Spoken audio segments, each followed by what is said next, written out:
principal museu do móvel, em Passos de Ferreira, é dedicado à atividade económica mais importante e emblemática do concelho, a indústria do mobiliário. É neste Museu da Capital do Móvel que vamos realizar o segundo debate do Verdadeiro Olhar às Autárquicas 2021.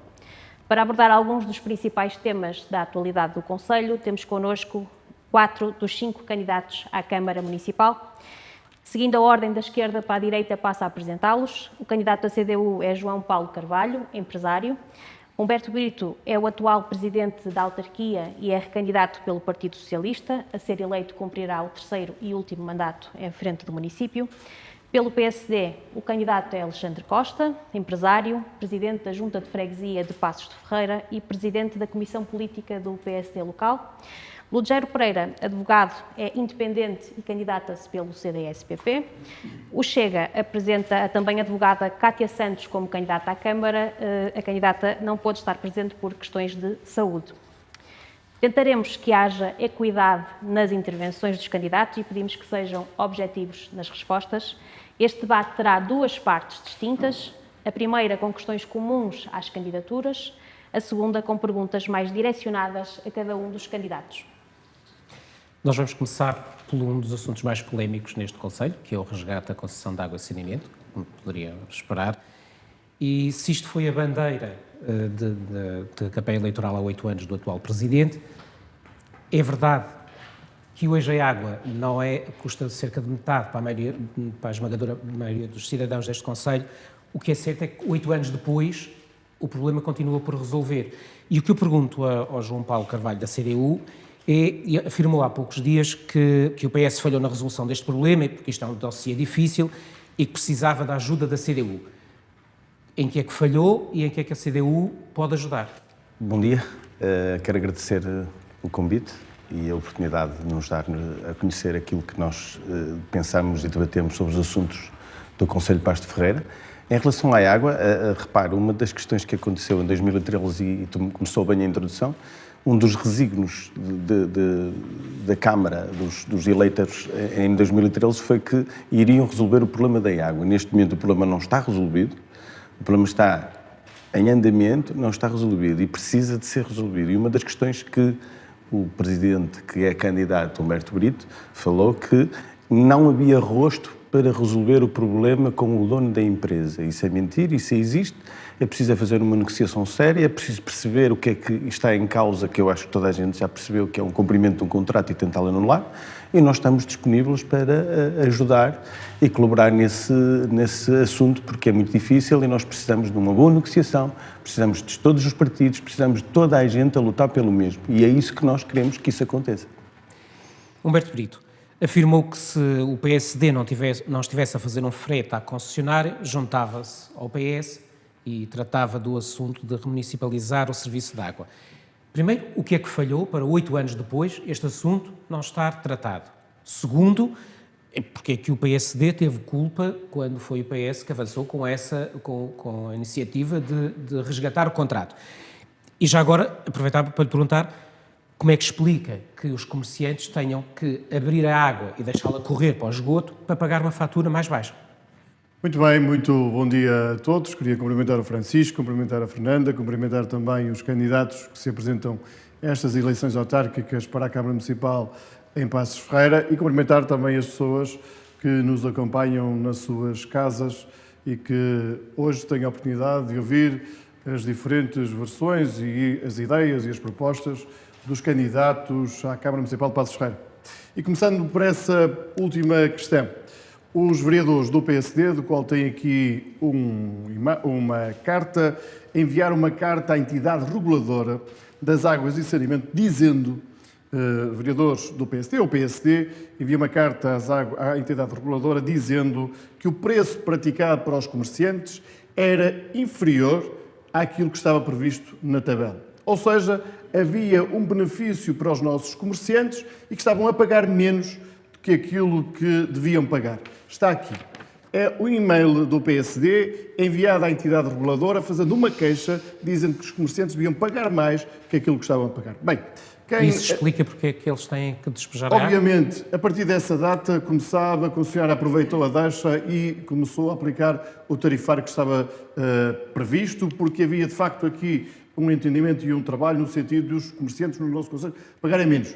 Mas nós já sabemos, para um partido que esteve no poder durante os anos que esteve, que teve a água mais cara de Portugal, que obrigou os cidadãos deste Conselho a pagar tarifas para ligar à rede pública de água e saneamento, claro que sobre esta matéria o importante é defender os interesses da concessionária. Aliás, como ainda há relativamente pouco tempo tive a oportunidade de ouvir o candidato do PSD dizendo que ia trabalhar no sentido de sensibilizar pessoas para se ligar à rede de água e saneamento, como uma forma disso fazer baixar o desequilíbrio económico-financeiro daquela concessão. Bem, eu devo dizer, já vai ter que fazer certamente nos concelhos de Paredes e de Lousada, porque para atingir o número que disseram, que contratualizaram de 80 mil habitantes, certamente que não será em Passos Ferreira que vai conseguir atingir este número. Mas indo mais além, como sabe, e ao contrário do que diz aqui o Paulo Carvalho, nós chegamos a um entendimento com a concessionária de águas e saneamento. Houve um processo negocial que terminou num primeiro memorando em 2015 e que foi reenviado para a entidade reguladora do setor. A entidade reguladora do setor foi fazendo um conjunto de reparos, de análise e que fez com que fosse necessário fazer um trabalho de aproximar as partes, de melhorarmos o documento, por forma a que ele pudesse ter um parecer favorável da entidade reguladora. E veja bem, Francisco, não era obrigatório ter um parecer favorável da entidade reguladora. Nós, no município, é porque tínhamos que pôr dinheiro na concessão, quisemos ter esse parecer favorável. Tínhamos que ter o visto do Tribunal de Contas, a esse dito memorando, e queríamos também que o FAM, a Comissão Executiva do FAM, também desse esse parecer favorável. Então, de forma resumida, o que é que falhou? E chegamos a esse acordo. Entretanto, para espanto nosso, quem era detentora ou a grande acionista da empresa, que era uma empresa espanhola chamada SACIR, vendeu a sua participação a um fundo de investimento chamado SAS Capital. E não é dizer que eu não conheço o dono, porque o dono não é um disse dono. Que não tinha rosto. Não há um dono. Há um gestor de um fundo que representa dinheiro. Esse gestor deste fundo, chamado Gonçalo Batalha, por isso eu conheço a pessoa, não quer reunir com a Câmara Municipal. Porquê? Porque os fundos de investimento querem é dinheiro. Mas então, qual é o passo seguinte? Qual é o passo seguinte e o que é que falhou? Não, precisamos de passar ao próximo candidato. É que isto é muito importante, é que estamos a falar dos temas mais relevantes, como disse, da gestão autárquica e sobre os quais é preciso ter, de facto, um conhecimento aprofundado daquilo que é a realidade. Se entre aqui havia uma empresa detentora das ações espanhola, SACIR, interessada em resolver o problema, a partir de um determinado momento, porque vendeu a sua participação nesta concessão, deixamos de ter esse diálogo aberto e franco com hoje quem é o diretor, o Presidente do Conselho de Administração, e passamos a ter um fundo. Ora, um fundo, nós sabemos que nós temos um pedido de reequilíbrio económico-financeiro de mais de 100 milhões de euros. Já percebemos isso. Agora, como é que se resolve? O compromisso do Partido Socialista em 2013, quando tomei posse, nunca foi de dizer que queríamos reduzir o preço da água. Nós não dissemos, mas fizemos. Nós dissemos que queríamos acabar com a taxa de disponibilidade. E isso acabamos. Agora, este trabalho tem que continuar a ser feito. Nós estamos a fazê-lo. Nós entendemos que há de chegar o momento em que esse fundo de investimento se vai sentar com o município para conseguirmos proceder à remunicipalização do serviço, que é para isso que nos estamos a bater. Não é para fazer fretes à concessão, nem para garantir mais lucros à concessão. Alexandre Costa, é verdade que o problema da concessão de água e saneamento não está resolvido, mas também é verdade que para um cidadão comum hoje paga uma fatura significativamente inferior na fatura da água e do saneamento do que pagava em 2013. Não acha que para o cidadão comum, tem falado da dívida municipal, do que vai acarretar em termos de dívida quando este reequilíbrio for posto em prática, para o cidadão comum acha que lhe interessa mais o preço que vai pagar mensalmente na fatura ou o que a Câmara vai ficar a dever? Não acha que as pessoas podem não compreender isso? Bom dia a todos. Quero cumprimentar todos as pessoas que nos acompanham nas suas casas, cumprimentar também os meus colegas de painel de candidatos à Câmara Municipal, cumprimentar a Fernanda e o Francisco. Bem, este processo de água e saneamento, em 2013, quando o atual Executivo se candidatou, já sabia de todo este contrato e inclusive, durante todo o processo da concessão de água e saneamento, o Partido Socialista votou sempre a favor deste contrato e desta concessão. Sabíamos que, na altura, o município não tinha capacidade para fazer este investimento, que era fundamental por questões de saúde pública e ambientais no nosso concelho e optou-se por atribuir e dotar o nosso concelho através de uma concessão a privados. E desde esse processo foi sempre feito com a máxima transparência, em que o Partido Socialista esteve sempre ao lado do PSD e votou em todos os momentos por esta concessão. Mas depois, mais tarde, aproveitou o facto desta concessão ter vindo a revelar-se em alguns momentos, nomeadamente naquilo que era o preço para a população, mais caras, as águas, e também essa é uma realidade que se tem vindo a verificar no resto do país.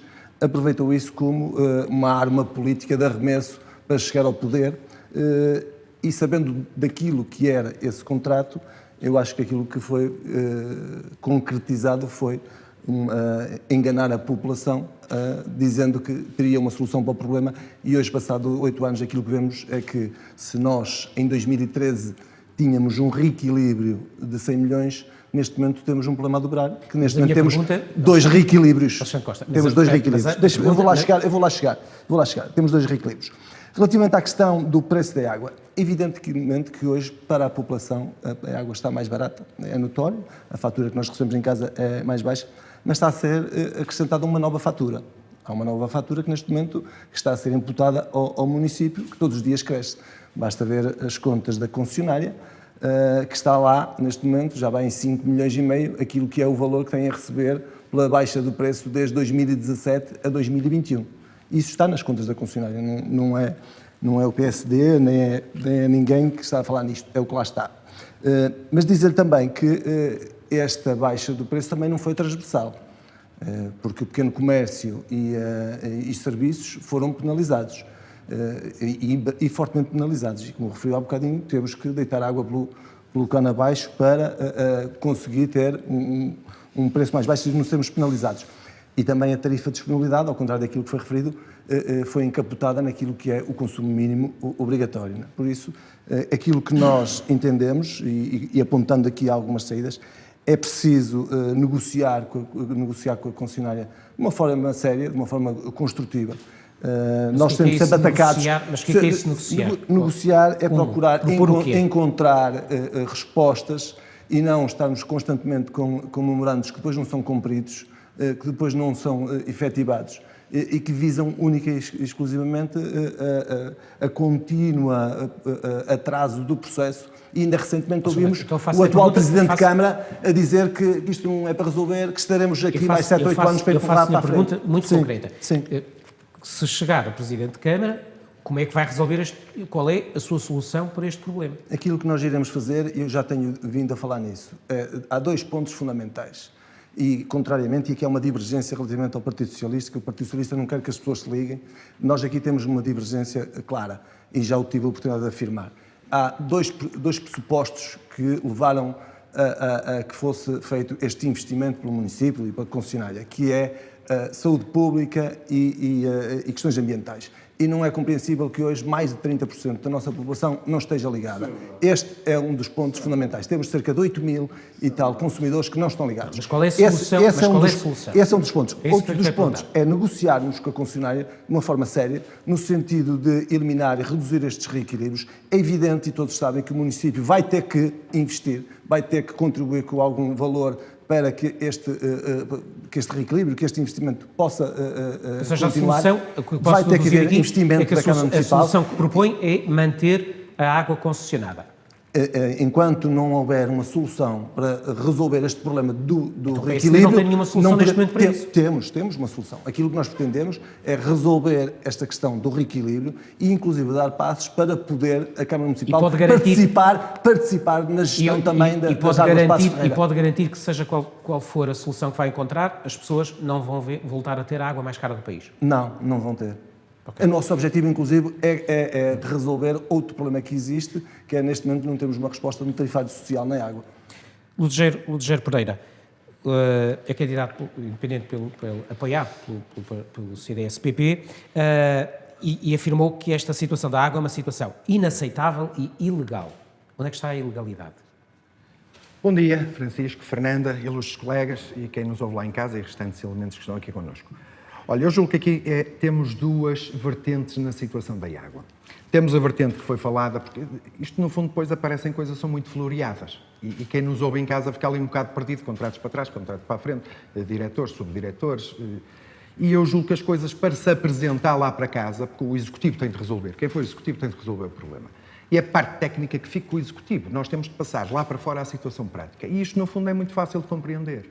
Nós sabemos, é público, é notório, está falado e mais do que falado, que efetivamente houve um contrato que foi feito com a concessionária em que se estipulou um número de cidadãos e de ligações que iriam ser feitas que efetivamente não se consegue cumprir. O porquê dessa situação, não me pergunto, que eu não sei, eu não estive nas negociações, não sei. Por isso, efetivamente, em relação a essa concessão e até para se conseguir ficar a Câmara a tomar conta das águas, não há dúvidas nenhumas que é um contrato, não podemos rasgar, temos que conversar com a outra parte, temos de nos sentar à mesa e temos de chegar a um ponto de situação, porque efetivamente, estando na mão de um fundo, estamos a falar de dinheiro e eles estão aqui para receber dinheiro. Outra parte mais prática, que se calhar que poderia já ter sido resolvida e que não foi, é a parte, nomeadamente em questões do comércio e deste agravamento do preço, são as situações de consumos tipo consumos mínimos. Porque repare, nós se tivermos um consumo abaixo de 1 metro cúbico, temos um tarifário X que temos de pagar. Legalmente, a lei do consumidor diz-nos que a gente só tem que pagar aquilo que consome. Eles estão-nos a impor um consumo mínimo, daí o tal abrir das torneiras para deitar fora. Isso é uma situação que já não precisa de fundo nenhum para ser resolvido. Unilateralmente, ou impondo a situação, ou através dos tribunais, nós temos estrutura para unilateralmente conseguirmos resolver essa situação. Outra situação também é a ausência. Quer dizer, isto não dá para entender. Isto obriga as pessoas a estar em casa, à hora que chegar lá o senhor para fazer a contagem da água, porque os contadores estão lá, eles a nós, consumidores, os contadores não servem para rigorosamente nada, não é? A não ser para vigiar, se calhar, a concessionária. Estes contadores existem para a concessionária saber quanta gente consome. Agora repare, Francisco, se tem algum jeito ou algum feitio, e se isto é possível entrar na cabeça de quem paga faturas, chegar lá, não está no dia que vão fazer a leitura, ausente, paga um tarifário tipo um consumo mínimo. Não se pode aceitar. Os contadores estão lá. Se não leu neste mês, lê no próximo. Se não leu no próximo, lê no outro. Porque, repare, durante 4 meses... Não existe uma contagem média, como se faz nos outros concelhos? Não está a pagar 1 metro cúbico. Tem aquele valor definido por eles. E isso é uma situação que pode ser resolvida unilateralmente. Situação que não foi falada. Porque se me perguntarem, estamos todos aqui a discutir, a água é muito cara. Eu, sinceramente e muito honestamente, eu não sei o preço da água. Eu não sei quanto é que fica, nem vi nada que me levasse a uma conclusão. Quanto é que custa 1 litro de água a sair-me pela torneira de casa? Eu não sei. Nós sabemos que a concessionária está para ganhar dinheiro, tem as manutenções, tem as tubagens, tem toda uma logística até que a gente consiga ter a água potável em casa, que é uma questão também de saúde pública, efetivamente.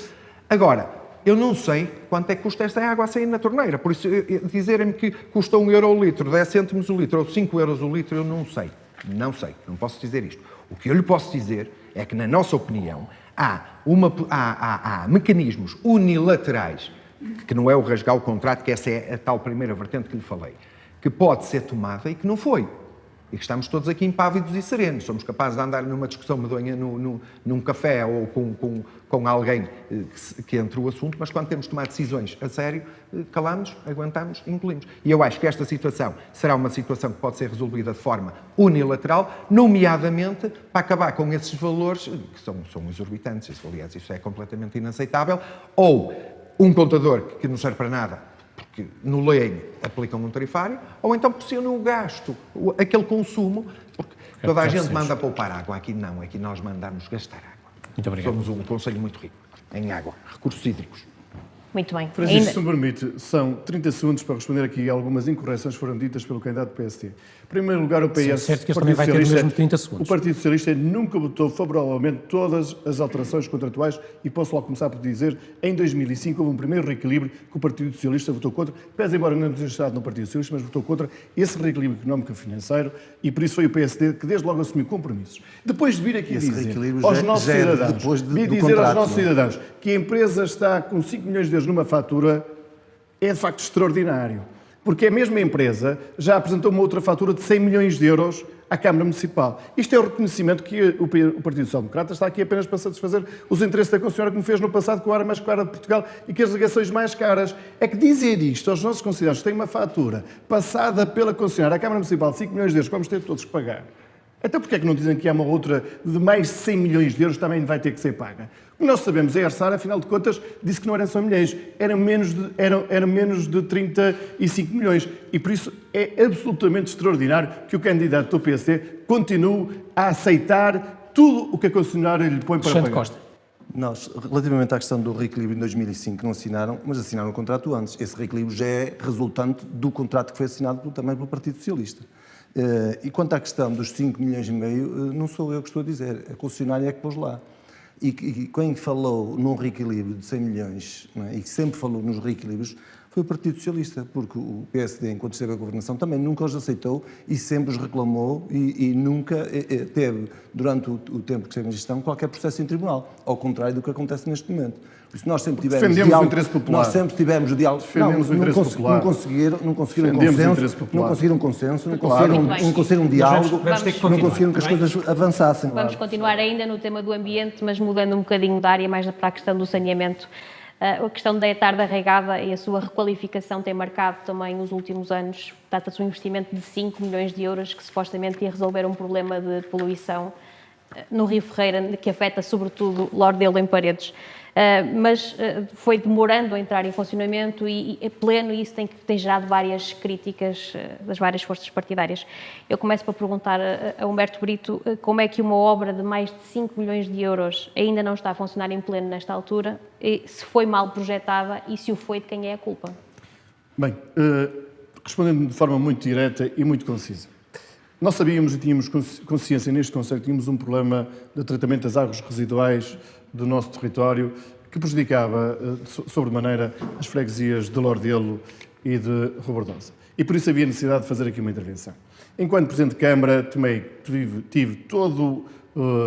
Dediquei-me de forma muito profunda a poder resolver este problema e conseguimos, não com o governo do Partido Social Democrata, do Governo da República, mas com o governo do Partido Socialista, que fosse aberto um aviso para tratar desta situação, para, de forma definitiva, acabarmos com aquele crime ambiental que estava a ocorrer na nossa etarde. E conseguimos que fosse aberto um aviso no valor de 5 milhões de euros para fazer esta obra. Bem, nós munimos dos arquitetos, dos técnicos de maior valia neste país para podermos apresentar uma solução que respondesse às nossas necessidades. Que foi validada quer pelo Ministério do Ambiente, que foi validada pelo POCUR e que foi validada pela Agência Portuguesa do Ambiente. Ou seja, a solução técnica que apresentamos foi validada por estas entidades e era uma solução de vanguarda neste país, equiparada a uma outra etar que existe no Concelho de Viseu.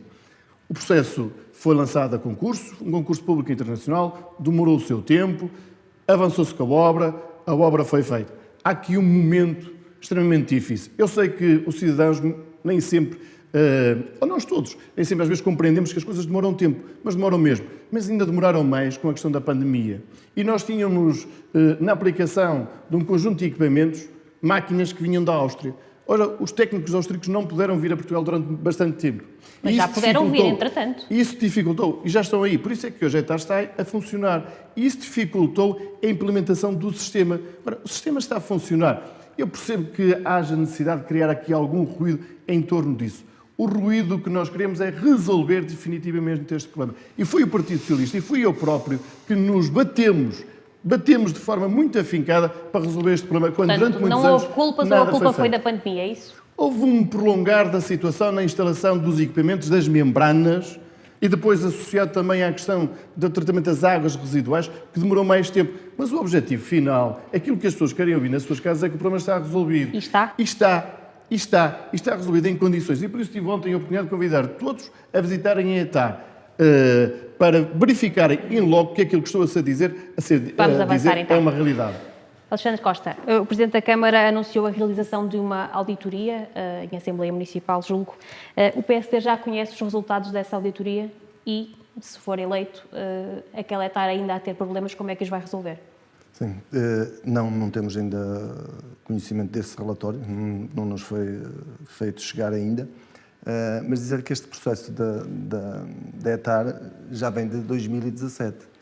A construção da ETAR começou em 2017, estamos em 2021 e aquilo que acontece, infelizmente, e nós gostaríamos todos, e nós também no PSD gostaríamos que a ETAR estivesse a funcionar em pleno e que fosse resolvido o déficit que existia no passado, mas aquilo que nós verificamos hoje é que temos uma ETAR, depois de gastos de 5 milhões de euros, a funcionar pior do que estava a funcionar antes. E ainda na semana passada saiu, nas notícias, nos jornais regionais, mais uma descarga de dejetos sólidos diretamente para o Rio Ferreira. Portanto, ainda não estará a funcionar, como diz o Presidente. Não, não está. O Sr. Presidente sabe que não é verdade. E, inclusive, também é público, e através da Assembleia Municipal de Paredes, na passada semana, a Câmara Municipal de Passos Ferreira, na pessoa do Sr. Presidente e do Sr. Vereador, foram acusados de criminosos. A par também do engenheiro Carlos Pimenta e de outros organismos ambientais, pelo atual Presidente da Junta de Lordelo. Acho que é um problema que merece uma intervenção séria. É preciso ir ao fundo da questão, ver o que é que está a funcionar mal. Porque isto não é só uma questão das membranas, da oleosidade. Por aquilo que nós temos conhecimento e também de informações técnicas que nos chegaram, existe um problema de construção, um problema também do próprio projeto que não está bem executado e que dificilmente esta ETAR, infelizmente, irá estar a funcionar nos próximos tempos. Mas então o que é que o PSD faria para resolver? Que Mais obras, mais requalificação? Vai ser preciso investir mais naquela ETAR. Esta ETAR não tem bacias de retenção, ainda agora há dias, e foi possível perceber isso, bastou uma quebra de tensão para que a ETAR deixasse de funcionar. Não tem um gerador que possa suprimir esses momentos. Por isso, há um projeto que foi feito, que tem lacunas, não quer dizer que tudo aquilo que foi feito esteja mal feito, mas tem lacunas que não a permitem para funcionar. E o Partido Socialista ainda não quis admitir isso, não quis admitir que vai ter que reformular este projeto para de uma vez por todas resolver o problema. E andamos aqui a adiar o problema, e a verdade é que estamos aqui a dizer que está a funcionar, e na semana passada existem neste momento vídeos e há fotografias e há reportagens daquilo que aconteceu na semana passada. Vamos avançar. Rogério Pereira, como é que, a ser eleito, é que o CDS se propõe a resolver esta questão que tem sido dito, coloca o Rio Ferreira como um esgoto a céu aberto? É uma realidade que conhece? Sim, efetivamente é o que tem acontecido. Olha, em primeiro lugar, deixe-me já dizer que, se é verdade que a situação da ETAR estará resolvida, congratulo ali o Sr. Dr. Humberto Brito pela situação, e bem haja as eleições, que ao menos fazem alguns milagres em última hora. A ser verdade, e vou dar-lhe o benefício da dúvida. Agora, na esteira daquilo que nós temos conversado ainda ontem, que falamos também sobre o assunto, e esta novidade não tinha aparecido, o entendimento aqui é muito simples. Efetivamente é preciso analisar aquilo que foi construído. É muito dinheiro que está ali investido. E efetivamente, e não há dúvidas absolutamente nenhumas, que aquilo não serve para aquilo que foi construído, ou seja, aquilo tinha de ser uma ETAR que realmente tinha de tratar os resíduos, ela não tem essa capacidade. Eu não sou técnico, não faço a mínima ideia do que aquilo precisa. Não sei se a ETAR é pequena, se a ETAR é grande, se os mecanismos faltam, se não faltam. Por isso, julgo que a única posição que realmente tem consciência que ali deve ser feita é uma análise profunda por quem de direito que conheça os procedimentos normais para que se realize o fim com o qual a ETAR foi construída, e ver o que é que ali falta. Eu ainda ontem também disse que, efetivamente, se aquilo não servir para nada, tem de se até abaixo e fazer outra, o que foi quase um escândalo. Mas repare, e vamos metê-la aqui num roteiro turístico, se ela não servir para nada? Não, se não servir para nada, não temos outra solução. Agora, realmente sim, a primeira parte temos de ver se aquilo é útil, se conseguimos fazer alguma coisa com aquilo. Se realmente não conseguimos fazer nada, roteiro turístico. João Paulo Carvalho, a CDU propõe a implementação de um sistema de tratamento alternativo na questão do saneamento, biodigestores, penso eu. Em que é que consiste esse tratamento alternativo, e caso avançasse, o que é que seria desta ETAR de 5 milhões de euros? Repara, uma coisa complementa a outra. Há uma coisa importante que nós temos que perceber, e isto não é preciso ser engenheiro de ambiente, estas coisas, embora nós tenhamos na nossa equipa pessoas para isso. Mas nós sabemos que temos uma ETAR que se gastou dinheiro, e aquilo que ela era, o desígnio dela, que era resolver o tratamento, não está a acontecer. Não está a acontecer por várias razões, Uma coisa é certa, gastou-se dinheiro e ela não está a funcionar como devia. E mesmo que vá funcionar a 100%, com a tecnologia toda, não chega para o caudal de resíduos que nós temos. Isto é sério e aquilo que eu estou a dizer é pura verdade. Portanto, foi mal projetada. Já no passado, no presente, e espero bem que no futuro arranjamos uma solução. Aí está a solução alternativa. Mas voltando atrás, estamos a falar que gastamos 5 milhões de euros com uma série de problemas e as descargas continuam. Isso é vergonha do país, é vergonha do Conselho e acho que qualquer pessoa que está aqui não aceita isso e não quer. Às vezes podem não ter capacidade. Uma das questões que nós falamos, que é isto que está aqui, que eu trouxe só para perceber o que é um biodigestor, que é muito importante, o que é? Os resíduos vão para lá, são tratados, não são tratados, existe uma fermentação e vai daí dar gás. Esse gás pode ser injetado na rede, pode ser consumido para fazer energia elétrica e a seguir dá adubos. E qual é que é a questão? Vai diminuir o caudal para etar. É uma solução alternativa porque se pode fazer a primeira em questão de experiência e perceber que, por exemplo, o caudal, que são de 100%, e nós conseguimos com um biodigestor reduzir 20%. Teremos que fazer 4%. E automaticamente conseguimos ganhar tempo em quê? E dinheiro, porque nas zonas mais longe de etar, elas são bombeadas e gasta-se energia para que isso aconteça. Há um percurso que tem que ser feito. E nós acreditamos, porque fizemos um estudo sobre a questão, que o biodigestor é uma das questões. E aquilo que se mais soluta no ambiente é transformar o resíduo em algo que seja economicamente produtivo e, ao mesmo tempo, que resolva as questões ambientais, que é aquilo que nós estamos aqui a falar. Quanto é que custa essa solução da CDU? Tem noção? Não tenho custos ainda. Vamos ter para o futuro. Muito bem. Vamos avançar para o próximo tema, que também é polémico, que é a PFR Invest. Foi provavelmente a primeira empresa com capital 100% público a falir em Portugal, abrindo uma caixa de Pandora, e a oposição relaciona esta insolvência com a falta de investimento no Conselho. E a primeira pergunta é para o PSD, para Alexandre Costa. Primeiro, qual era a alternativa à insolvência para resolver o problema da PFR Invest? E a segunda afirmou que não quer retomar uma PFR Invest, se isto é ou não reconhecer que a PFR Invest foi um erro. Bem, não, a PFR em questões estratégicas não foi um erro. A estratégia estava lá. É evidente que foi também num período controverso a nível da nossa economia, a nível nacional e a nível internacional. Estávamos precisamente numa altura que poderíamos ter as condições para serem vendidos os terrenos, entramos numa depressão que prejudicou aquilo que era a estratégia de desenvolvimento da PFR, mas de qualquer forma havia uma visão que estava lá e que é fundamental e que ela tem que ser replicada, é evidente, com uma gestão diferente. Sabemos que na altura, e acho que aí também o PSD reconhece e reconheceu isso, que se calhar fomos um bocadinho além daquilo que era, se calhar, a resposta para o momento. Arriscou-se, é verdade, arriscou-se, mas nós vemos que hoje os terrenos estão a ser vendidos, não é? E estão a ser vendidos ao preço que na altura se falava e se calhar até, alguns até acima desse valor. Agora, aquilo que nos apraz dizer relativamente à questão da insolvência em concreto. A questão da insolvência para nós, e também já tive a oportunidade de o afirmar, tem o facto de nós termos bloqueado durante estes 8 anos o nosso Conselho naquilo que era o seu desenvolvimento a nível de instalação de plataformas industriais.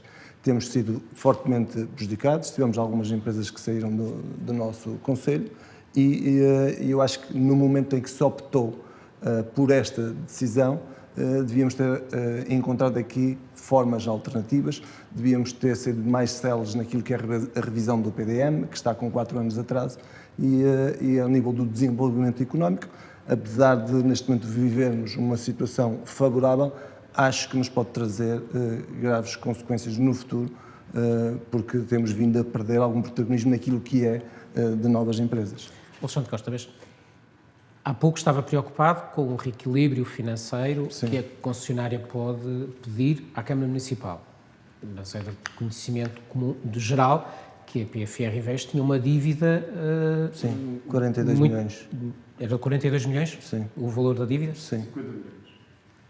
Pronto, nós temos a indicação de 42 milhões na altura. Mas acha que a insolvência foi um erro?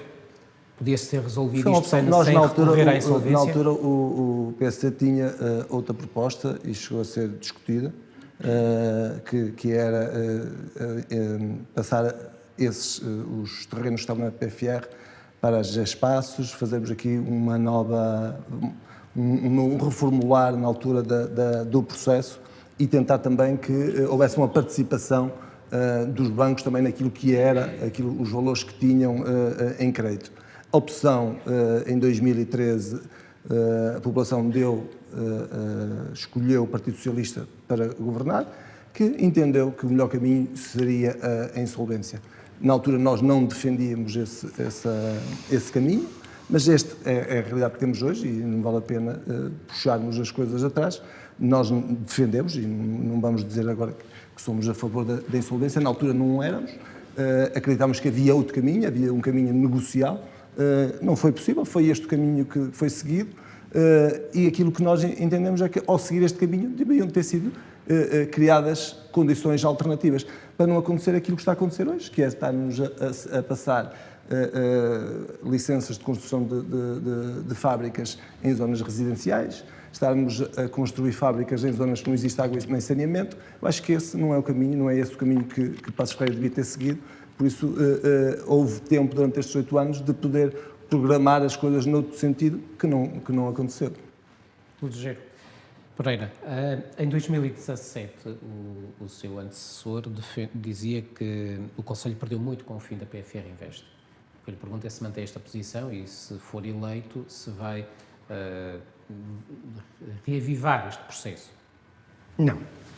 Olha, em primeiro lugar, sou da opinião que efetivamente a autarquia devia gerir as suas empresas, os seus equipamentos e tudo o que diz respeito aos concidadãos que esteja na mão e que possa estar na administração da... Mas a PFR Invest era 100% de posse da autarquia. Mas não tinha necessidade de ser criada uma empresa. Se me vai perguntar se efetivamente a insolvência seria uma situação que deveria ser ir por essa via ou não, não sei, eu não conheço o processo e, a priori, quem tomou essa decisão na altura terá analisado toda a situação, de certeza absoluta que não foi uma situação tomada de forma leviana. Agora, nós somos do entender que não precisaríamos de uma PFR Invest ou de qualquer uma outra empresa, mesmo com os capitais públicos, com um gabinete que consegue organizar e fazer um planeamento, nomeadamente de um PDM, para criarmos a reestruturação das zonas industriais. Eu julgo que o termos ou não a PFR Invest não é isso, e ao contrário aqui do ilustre Alexandre, não julgo que seja o existir ou não a PFR Invest que vá diminuir o investimento e a construção e a criação de novas empresas aqui. Eu julgo que isso não, porque a PFR Invest, no meu ponto de vista, terá sido um erro. Foi uma empresa que efetivamente não andou para a frente, e não andou para a frente, também todos sabemos os resultados. Temos áreas superiores, compradas superiores ao que existe, temos valores muito bem pagos terrenos, ou seja, foi um erro. A insolvência terá sido viável, terá sido a hipótese viável, que terá sido ponderada, julgo que, se calhar, na minha opinião, sem conhecer o processo, que seria, se calhar, teria ponderado também essa situação. Agora, julgo que a PFR Invest, por si só, não anula o investimento de zonas industriais em que possa andar, porque a Câmara tem outra forma de o fazer e outra forma de cativar investimento, nomeadamente com o apoio a industriais, novos industriais, para se poderem colocar em Paços de Ferreira, ou pelo menos no Conselho de Paços de Ferreira. João Paulo Carvalho, há poucos dias teve uma frase interessante sobre este assunto que diz que a PFR Invest é um problema criado pelo PSD e mal resolvido pelo PS. Quer explicar-nos? Perfeitamente.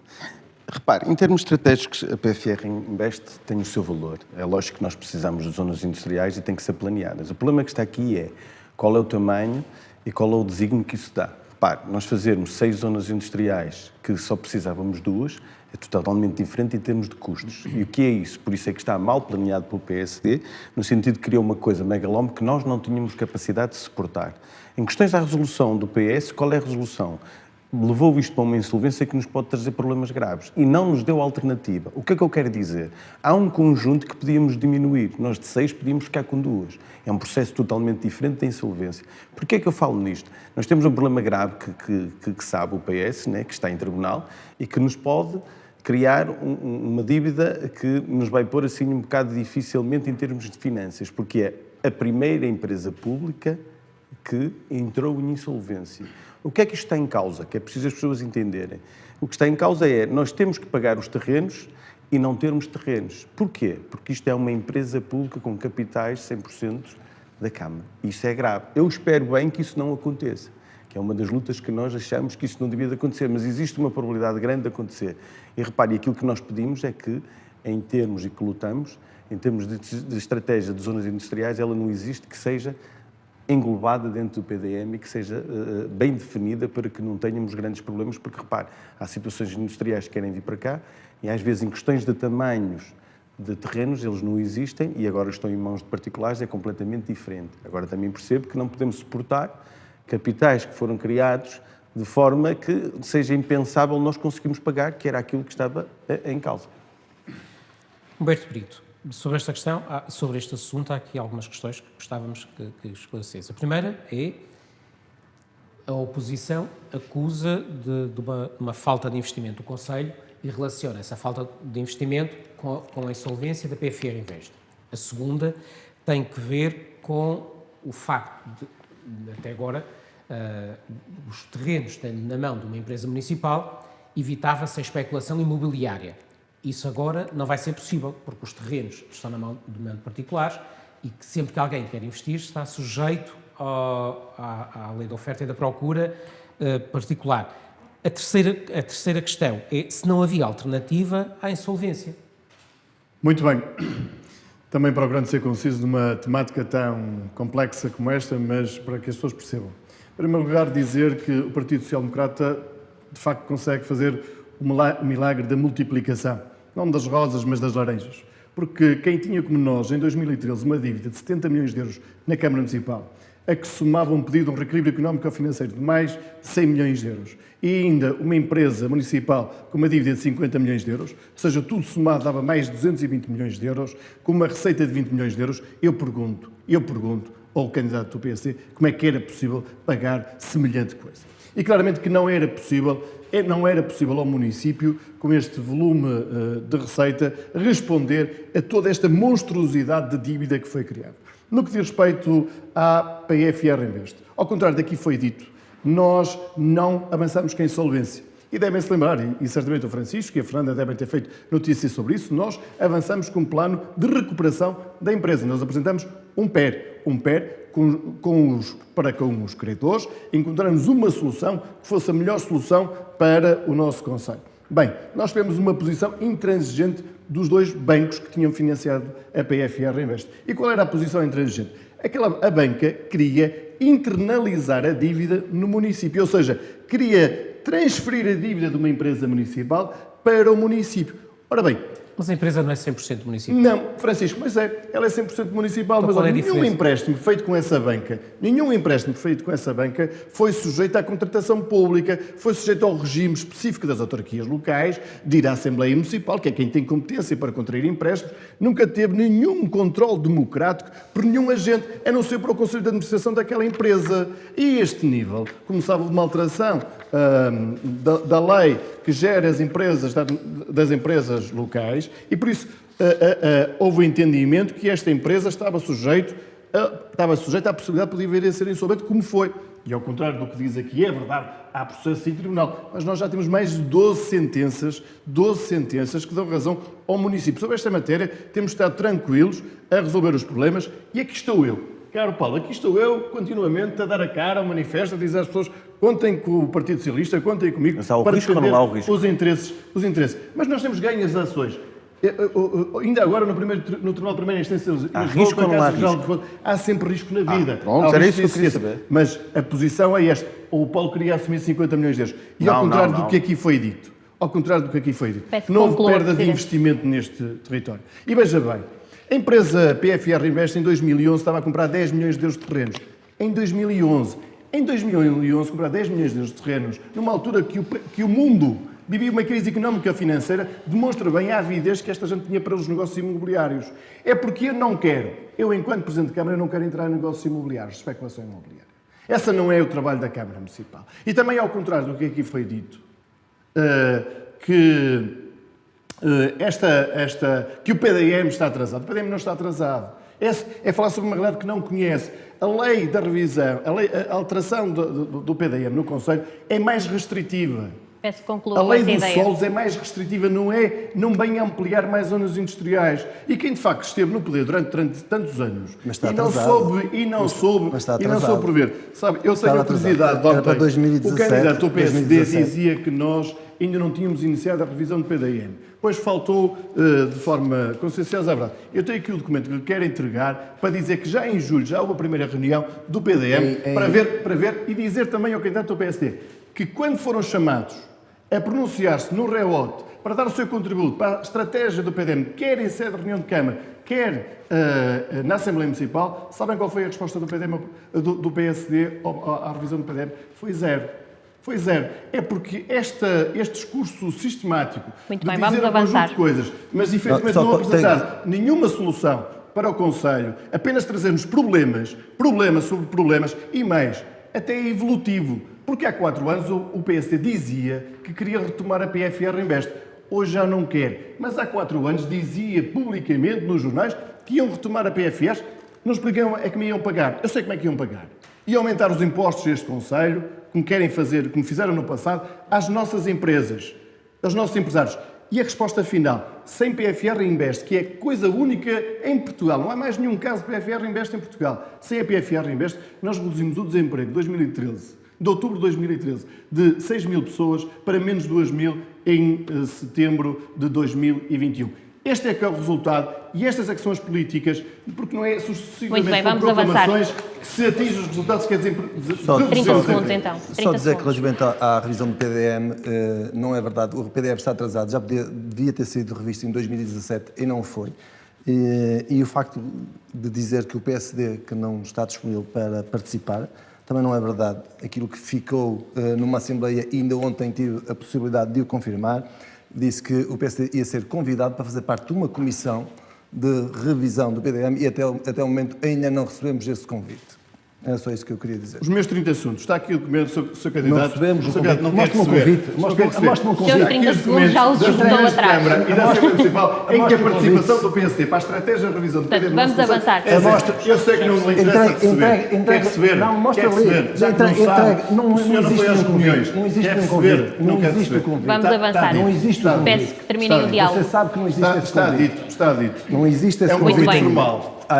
É um papel. Não é um papel. O Sr. Presidente disse que ia constituir uma comissão e que o PSD ia ser convidado. E Eu até o quero. momento não foi. Nas reuniões de Câmara, onde foi discutida a estratégia da revisão do PDM, Não o vamos PSD entrar em disse diálogo. zero. Não. Não Zero. vamos entrar em diálogo, por favor. Zero.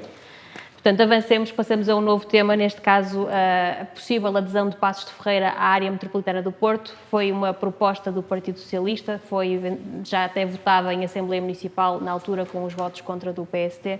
Portanto, eu começava por perguntar a Ludgero Pereira qual é a posição do CDS sobre este tema, se concorda ou não com esta possível adesão. É assim, Fernanda, a nossa ligação à zona metropolitana do Porto, em primeiro lugar, implica toda uma série de infraestruturas rodoviárias em que possa existir alguns acessos e que a gente consiga trazer benefícios inequívocos para o nosso concelho. Nós temos aí a situação do andante, ainda no outro dia estava a ser discutido isso, que efetivamente nós aqui temos um passe que podemos andar lá embaixo do Porto. Até aí tudo bem, mas também podemos ir para o Porto e chegar lá a comprar um passe. Por isso, por aí não vejo assim grande... Eu julgo que isso poderia ter alguma mais-valia quando tivéssemos, no caso, que se fala ainda da rede ferroviária em 2035, isso sendo uma realidade e ficando, julgo que aí há uma ligação física mais concreta do que não só as autoestradas que nós temos aqui, e julgo que nesse prisma poderá ser pensado e nessa altura. Neste momento, efetivamente, não vemos grandes benefícios, porque nós, no fundo, não somos aqueles dormitórios da cidade do Porto, como todas as outras zonas envolventes, por isso não vejo neste momento e a esta altura um grande benefício. Amanhã, existindo outro tipo de infraestruturas, nomeadamente as externas, as rodoviárias e as ferroviárias a existirem, pode ser que aí sim mereça uma maior atenção e um maior empenho para essa situação. Neste momento não vemos nada de tão necessário nem tão concreto para fazer essa ligação. Efetivamente que não. A não ser com essas infraestruturas completas e realizadas. João Paulo Carvalho, se a CDU fosse poder, parava ou continuava este processo? Não, parava. Eu acho que estamos bem. Não temos nada que mudar para a metropolitana do Porto. Acho que é um assunto que aquilo que funcionou até bem hoje vai continuar. Precisa de melhorias. E acho que indo para a Metropolitana do Porto, acho que perdemos porque no sentido do tamanho do concelho em relação ao que existe, somos capazes de perder em termos de financiamentos da Comunidade Europeia e outras questões assim inerentes. O resto, como disse o candidato Ivenho, em termos de ligações acho que estamos bem para o Porto, pode melhorar e vai melhorar, mas acho que continuamos bem da forma que estamos, somos contra. Ok, portanto não vê mais valias nessa Não, adesão. acho que não. Muito bem. Humberto Brito, não era preferível para Passos Ferreira ser um dos mais importantes concelhos da comunidade intermunicipal do Tâmega e Sousa do que ser um dos concelhos da cauda da área metropolitana do Porto? Bem, se me permite começar por tratar desta questão, dizendo que Paredes fez esse caminho de sair da comunidade intermunicipal Tâmega e Sousa para a área metropolitana do Porto. E, curiosamente, Passos Ferreira também, Passos Ferreira, numa notícia saída no Jornal Público, Paredes e Passos Ferreira a um passo de poder aderir à área metropolitana do Porto. Ontem tínhamos um debate em que foi aqui dito que não era possível aderir à área metropolitana do Porto. Pois foi. Pois isso não é verdade. É possível aderir à área metropolitana do Porto e o meu antecessor no cargo aventou essa possibilidade de aderir à área metropolitana do Porto e aqui está dito. Também foi dito ontem, no debate que tivemos, que o PSD não votou contra. Pois bem, aqui também estão as atas. Aliás, fui insultado quando disse isso. Aqui estão as atas, quer da reunião de Câmara, quer da Assembleia Municipal, em que o Partido Social Democrata votou contra a adesão de Passos Ferreira à área metropolitana do Porto. Bem, eu devo dizer aqui uma coisa em abono da verdade. O candidato do PSD não votou contra. Votou a favor. Era Presidente de Junta, votou a favor. Por isso, mas também votou a favor dos orçamentos e as contas e agora diz que está tudo mal, mas nesta matéria, a verdade seja dita, ele votou não a respondeu favor ainda à minha questão. a adesão à área metropolitana do Porto. Veja-se o que é que se passa. Nós estamos numa comunidade intermunicipal que tem municípios de baixa densidade, municípios de natureza rural. Eu não quero fazer, como ontem aqui foi dito, um insulto aos meus colegas presidentes de Câmara, dizer que estão a dormir. Eu não trato mal as outras pessoas, mas é verdade que na comunidade intermunicipal há realidades muito distintas. Nós temos uma vocação mais urbana. Passos Ferreira tem problemas que naturalmente são tratados numa comunidade urbana, numa área metropolitana urbana. Como sabe, nós fazemos parte do Grande Porto. 2/3 do nosso território está circundado por municípios que fazem parte da área metropolitana do Porto, Santo Tirso, Valongo e Paredes. E por isso, com estas necessidades específicas, até porque estamos em municípios que depois nem são considerados municípios de interior, nem municípios litorais, nós ficamos prejudicados. Mas o que é que Passos Ferreira ia ganhar com a adesão? Nós ficamos prejudicados, nomeadamente na questão da mobilidade. A mobilidade é fundamental. Toda a gente aqui fala que é necessário investir na mobilidade. Pois bem, nós entendemos que a mobilidade é fundamental. Veja-se bem o que é que a comunidade intermunicipal decidiu para a mobilidade. Decidiu lançar um concurso público internacional de net cost por 5 anos, em que não houve um investimento efetivo para termos uma rede de transportes eficaz para este território. Pois na área metropolitana do Porto fez-se um concurso público de grosso custo, em que de facto há um investimento sério e forte em ter veículos, em ter autocarros elétricos, movidos a gás, coisa que nós não temos acesso. Mesmo aquilo que também é feito na área do turismo, uma aposta fortíssima. Os fundos comunitários. Há muito mais dinheiro que vem para a área metropolitana do Porto que vem para a comunidade intermunicipal de Tâmega e Sousa. E devo dizer isto para concluir, porque esta temática é de facto muito séria. A região do Tâmega e Sousa é a região mais pobre de Portugal. Mais pobre de Portugal. Já passaram sucessivos quadros comunitários e não conseguimos sair da cauda de Portugal. Eu digo, não é mais importante estarmos onde efetivamente está o centro de decisão, onde temos acesso a fundos comunitários, ao contrário daquilo que aqui foi dito, para a mobilidade. Paredes, por exemplo, teve 5 milhões de euros para fazer passeios no âmbito do PEDU. Nós não temos acesso a essas candidaturas, nem a esses fundos de financiamento. E por isso é ali que devíamos estar, é por isso que nos batemos, e pena tenho, e espero que hoje o candidato do Partido Social Democrata possa aceitar o desafio que lançamos novamente de aderirmos à área metropolitana do Porto. Porque o Secretário de Estado da Administração Local disse-o e bem. Se o PSD estiver a favor, nós conseguimos entrar. Agora o que não pode acontecer, que é para explicar às pessoas, só nós não entramos. Vamos avançar. Porque há uma divergência. E não se quer hoje estar na CIM e amanhã na área metropolitana e depois sair. Quer-se, como aconteceu em Paredes, que os dois principais partidos, Doutor Humberto, vamos avançar. se conjuguem esforços e falem uma voz só o que aconteceu em Paredes e não aconteceu em Passos Alexandre Ferreira. Costa, o PSD realmente votou contra a proposta de adesão à área metropolitana do Porto que foi apresentada em Assembleia Municipal. Portanto, o que eu lhe pergunto é se são, afinal, a favor ou contra e se isso é bom ou mau para o Conselho. O PSD, enquanto partido político, é contra esta transferência para a área metropolitana do Porto. Mas, pior do que isso, neste momento, Passos Ferreira parece que não está em nenhuma das áreas metropolitanas. Porque o facto de queremos caminhar para um lado, desistimos de trabalhar na comunidade em que nós estamos.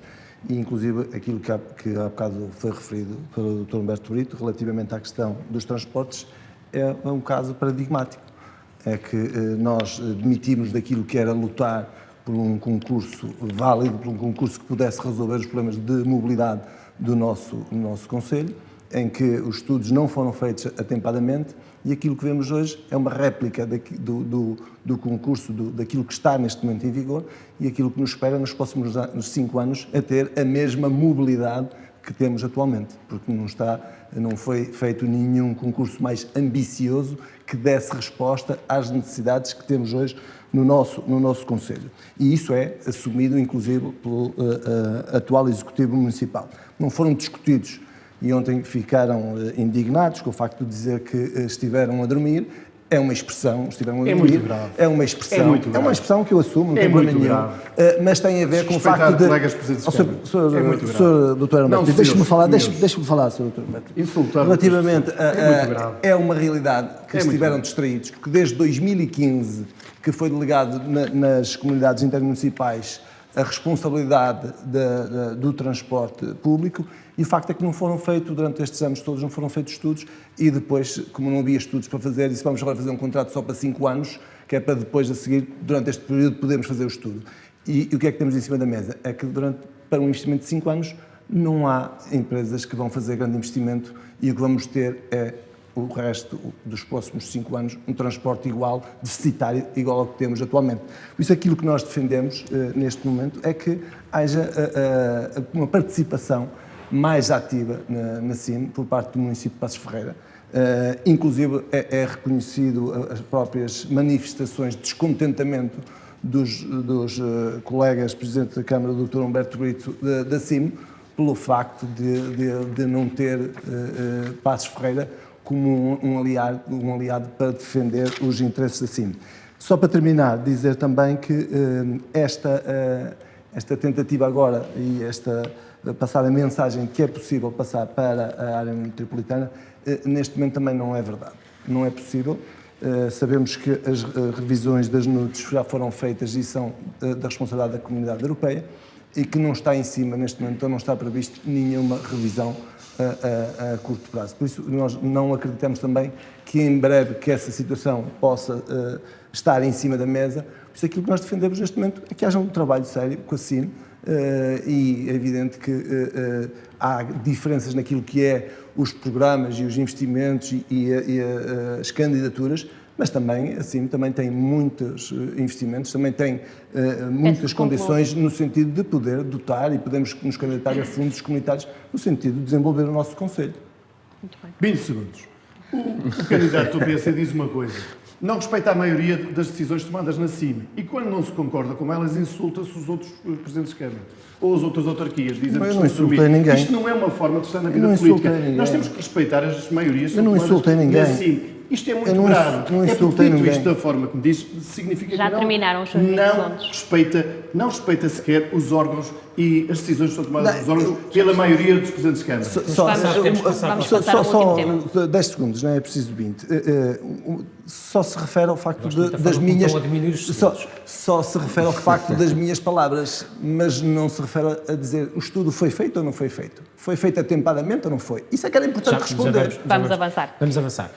A Estratégia Local de Habitação foi aprovada recentemente e já foi protocolada. Tratam-se de 16 milhões de euros que vão promover soluções habitacionais para 350 famílias, sendo que um dos problemas do Concelho identificados é a questão da dificuldade do acesso à habitação.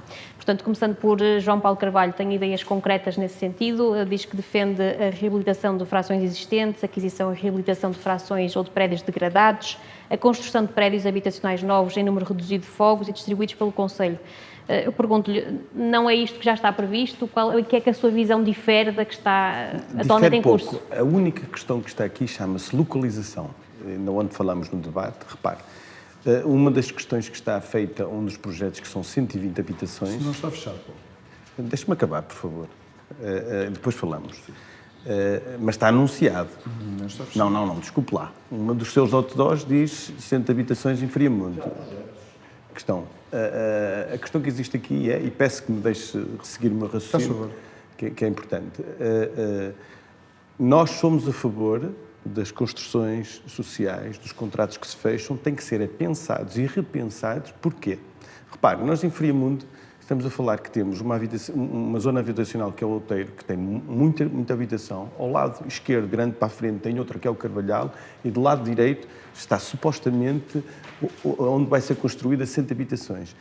O que é que isto quer dizer? Estamos a juntar um aglomerado de pessoas num só local. E não deve ser feito isso. O que nós propomos é que se faça uma análise ao Conselho e que seja dividido pelo Conselho todo. Nós temos bastantes freguesias, o Conselho tem terrenos em várias freguesias e isto tem que ser bem pensado e bem delineado. Agora, que a estratégia é completamente essa, que é a construção de habitações sociais, controlar, tentar ajudar a controlar, porque nós não temos capacidades dentro de uma Câmara para controlar os custos, mas tentar ajudar e arranjar soluções, que são dentro destas que nós estamos a falar, que facilitem a fixação das pessoas, que um dos grandes problemas do nosso Conselho chama-se habitação. E temos que criar o máximo possível de habitação dentro destas infraestruturas todas que nós propomos. Mas esta estratégia basta ou, na opinião da CDU, não é suficiente? Não, é um princípio. E temos que estudar mais e fazer um pressuposto para que cada vez mais exista habitação. Porque, repare, um dos grandes problemas do Conselho que tem, e foi o que fez no estudo, chama-se o aumento da população que não aconteceu. E nós precisamos urgentemente que isso aconteça. E para isso tem que haver um plano de fixação. E um dos pressupostos do plano é a habitação. Você não consegue ficar aqui se não tiver uma casa para alugar. Hoje, um dos grandes problemas que existe, para quem quiser mudar para o Conselho, que ele é bom, independente de precisar de uma reestruturação, um planeamento, é um bom Conselho para viver. Proximidade do Porto, clima agradável, pessoas sociáveis, essas coisas todas. Precisamos da habitação. Habitação em grande escala que faça com que consigamos resolver e custos mais reduzidos. E aí está, que tem que ser dentro do projeto da construção social para resolvermos. Agora, é muito mais agradável fazer vários bairros que fazer um bairro só.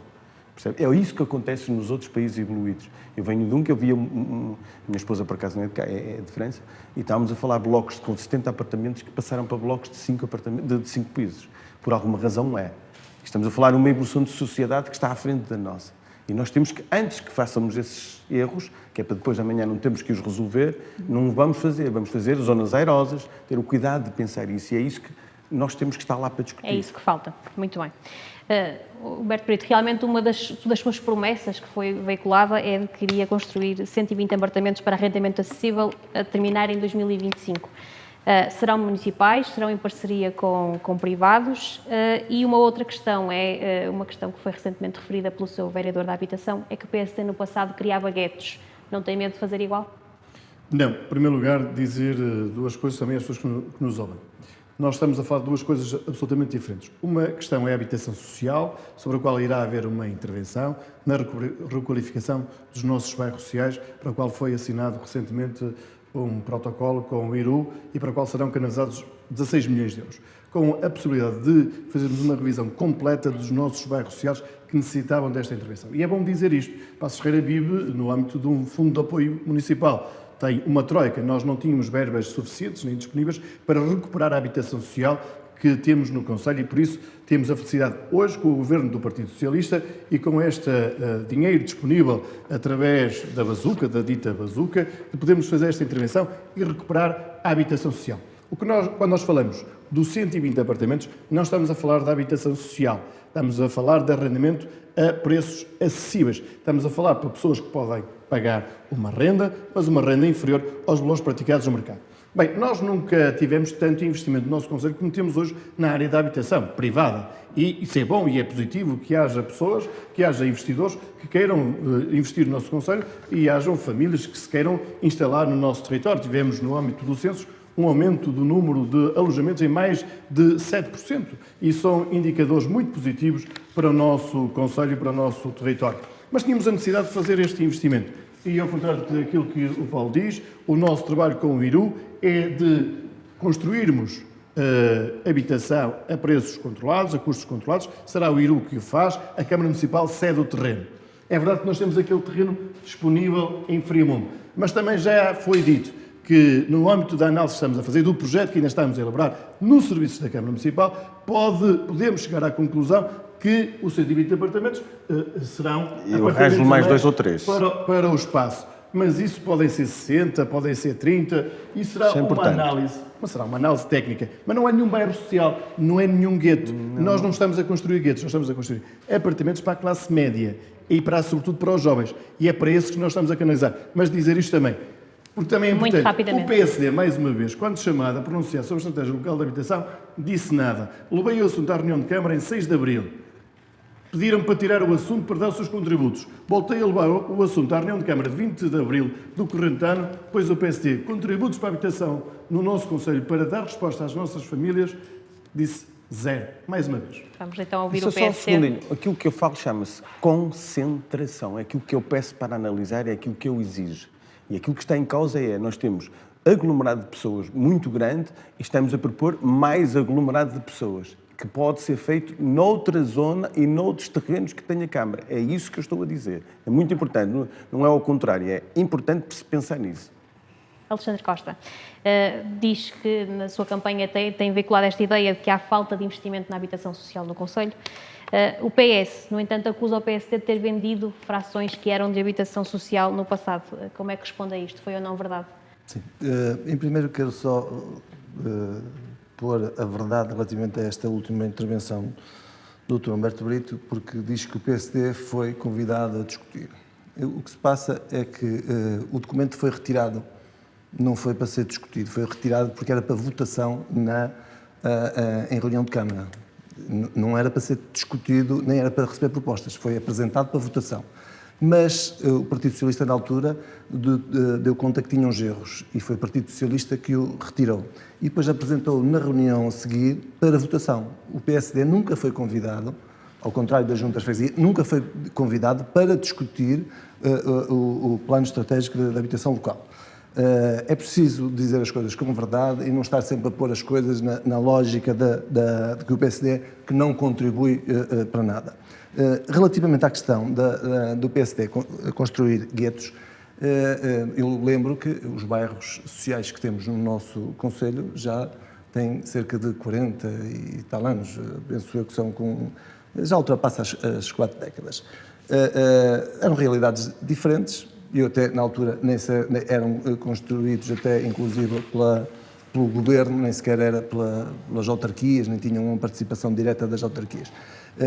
Depois foram entregues às autarquias e o PSD, evidentemente, e bem, eu também defendo isso, se houver a oportunidade das famílias terem condições para adquirir a sua habitação, para a estimarem, para se sentirem integrados onde fizeram já parte do seu percurso, da sua vida, somos a favor que as construções e os apartamentos e as casas de habitação social possam pertencer às pessoas que ali vivem.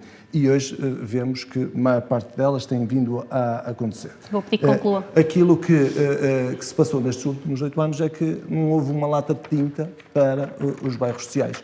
E em 2017 tivemos cá o então Primeiro-Ministro António Costa anunciando uma grande remodelação para os nossos bairros sociais. A verdade é que ela não aconteceu. Não foi em Friamundo. Foi em Friamundo, foi. Não foi em Friamundo. Em Friamundo, fez um grande anúncio em Friamundo, em que foi anunciado esse investimento e não aconteceu. Aquilo que nós entendemos é que devem ser seguidos 2 caminhos. Um é a construção de habitação a custos controlados, para venda e também para arrendamento, que dê oportunidade aos nossos jovens de adquirir um apartamento hoje, uma habitação, porque todos sabemos que a pressão imobiliária que está em cima de nós, não é só em Passos Ferreira, é no país inteiro, é muito grande e se não houver aqui uma colaboração, um trabalho das câmaras municipais, para os jovens será difícil de poderem adquirir a sua habitação. E outra é continuar a disponibilizar habitação social para aqueles que mais precisam. E dizer que o PSD, nos últimos 8 anos que esteve na governação, não criou guetos e criou 2 dois parques habitacionais, um com 16 apartamentos e outro com 12. Não Vamos criou continuar com para o 80, CDS, nem para com ouvirmos 100, aqui o nem com CDS nesta 120. questão. Ludger Pereira, como é que o CDS resolveria o problema da falta de habitação a arrendamento acessível no concelho? Olha, nós julgamos que, assim, o ponto de vista em relação a esta habitação de low cost, que efetivamente os pontos de vista acabam por ser todos convergentes. Ou seja, realmente todos os partidos têm a noção da falta de espaços habitacionais, tanto para alguns residentes que querem sair de casa dos pais, como para outras pessoas de fora que queiram vir para o nosso concelho. A nossa posição é que, efetivamente, eles devem de ser construídos, têm de ser construídos.